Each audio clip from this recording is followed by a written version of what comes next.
Hi, Mohanji. From observing closely some of the things you do during the day, one thing I noticed, which was, I must admit, really, well, a bit weird for me, is that everything that you're using, like creams and also food and all the drinks, everything that you take, you're using it to the maximum, to the last drop, and until it's fully finished and completed. Why is that? The lifestyle that I am giving to the world, it's you should walk this earth as if you have never walked at all. Means leave no footprints. When I say that, it's about conscious existence. So you need so many materials to survive. You need a lot of things to live. Not a lot, I mean, there are so many things you need to live. And we tend to take it for granted, take most of the things for granted, especially if they are freely available or easily available.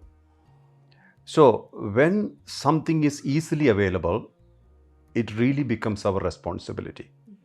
Like, for example, there is a story, a master and a few disciples were at the river bank. The master became thirsty and he told one of the disciples, "Get me some water." So he was using water or taking water kind of callously or casually. So the master said, even if the water is in abundance, you only take what you need. Nothing should be taken for granted. So I lead that life. I practice that myself.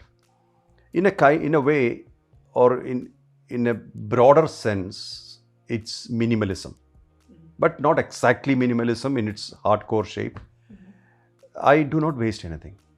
I try to go to the last bit of everything. Whatever I use it completely. I don't waste anything. I don't throw away if it is not complete. Even if I get a replenishment for something, I don't really abandon the materials which are not fully used. So this lifestyle, number one, no wastage. Number two, even if we have a lot of options, imagine we have money or we have access to materials, we should not buy things which are not necessary. We should not stock things which will go bad eventually because we can't use them. I would always feel that we should have a lean storage, means basic requirements for a month or as per the expiry date.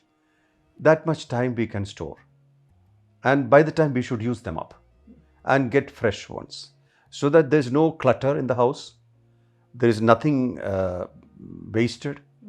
And even I have seen people today, we see that in the food culture, the people, I see a lot of people wasting food.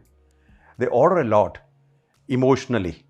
They feel that they have great hunger, but when they start consuming, they realize there is not much hunger, or it was false hunger. I never agree to it. I always tell, when you serve anybody, if you have guests at home, serve minimally in the beginning. Every dish you have or everything you have cooked, give a small portion initially. And if somebody likes a larger portion, give it, of course. So as per the need, as per the requirement, serve. So there's nothing is wasted. The plate should be clean when you get up. So in karmic sense, if somebody takes a lot of food and wastes it, that karma goes to him. If somebody serves to that person even without him asking, and then he ended up wasting, the karma goes to the person who served. So we got to be careful about wastage. It's not an ordinary thing.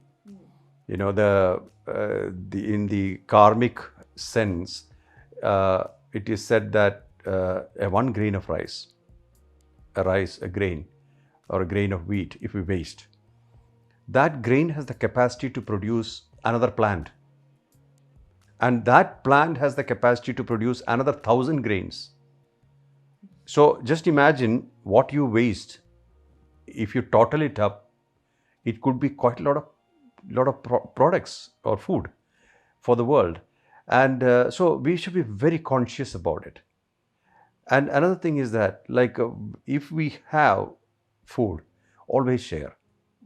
If we have any material, if somebody likes to have them, share with them. But again, do not encourage wastage. Wasting electricity, wasting water, wasting food, and also clothes.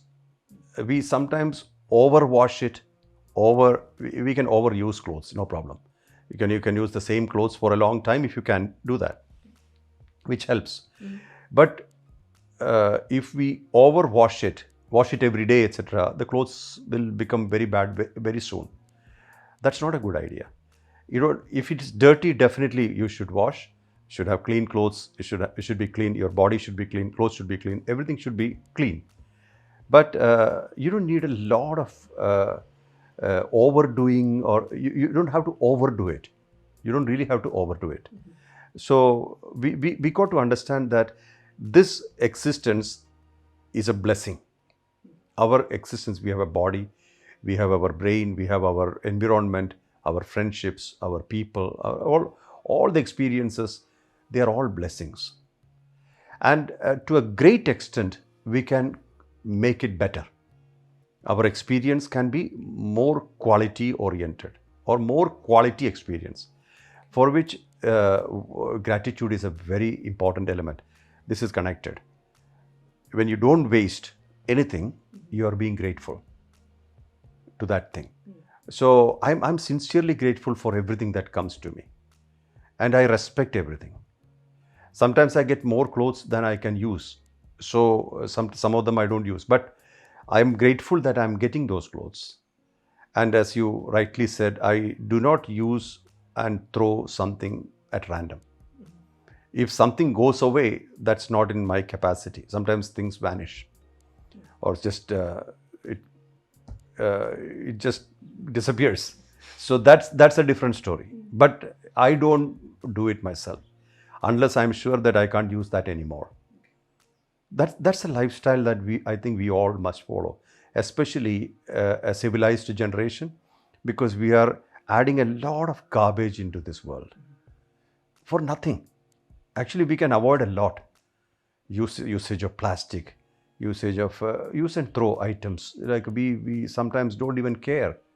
We just litter the earth, and we can avoid it. We can make a big difference in here. We should live consciously. That's the sign of civilization and a civilized society. Okay, thank you.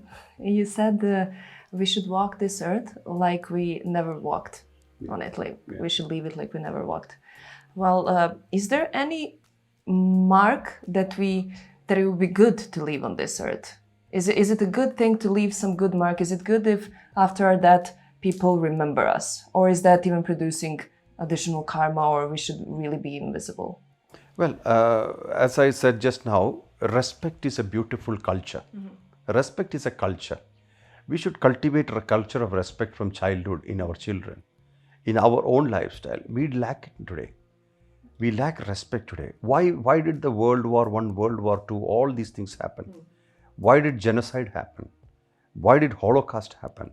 Even now, people look at people as danger or nuisance.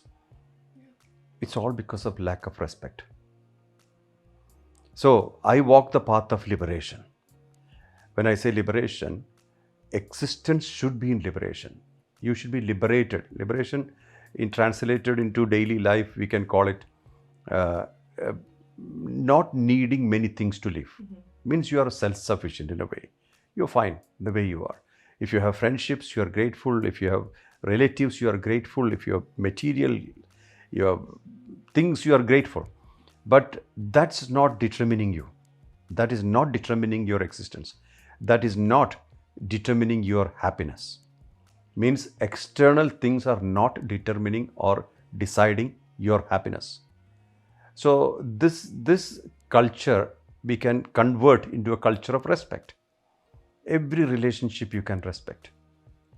Every person, every bird, every animal, every being around the house can be respected. You can respect yourself, self-respect. And As I said earlier, why did all the wars, bloodshed, displacement, anger, hatred, jealousy, why this all happened? All that can be deleted with one word, one attitude, respect. If respect is exercised in every aspect of our life, I think the world will be a better place. Today, what we need to cultivate is a culture of respect. And now on a different level, acceptance. Respect should lead to acceptance. Accept everything as it is. We didn't create them. Whatever you see outside, we didn't create this necessarily. We get to experience them, but we didn't create them. So when we start respecting everybody, everything, we also start accepting everybody, everything. Then there is no conflict. There is no conflict. We are not fighting anything. We are not against anything. When we are against, our energy is drained. Imagine you are against somebody, you hate somebody. All the energy that we have, all our attention goes in that way, on hatred. And what do you gain out of it? Sleepless nights, sorrows, disappointments, many things like that. So we have every right to learn to accept, learn to love, learn to respect ourselves and other people. And we are still under the clouds of wars. We are still under the clouds of wars. And it can't be underestimated. We have about 8 billion people in the world. We have to wait and see how many people will exist by the turn of this decade. It is not a very conducive. What I'm saying is that the culture of liberation which I'm talking about has a great value on earth today. Coexistence, support each other, connect to each other, support each other, love each other, respect each other, and turn the morality to 360 degrees. The concept of morality. The concept of morality should be that live and let live. We don't analyze people. We don't criticize, judge, compare, compete with people. That's all leading to more hatreds and more jealousies and more wars inside. Whatever is inside is reflected outside. So there is a lot to do in this world. If I say one thing to start with, it's respect.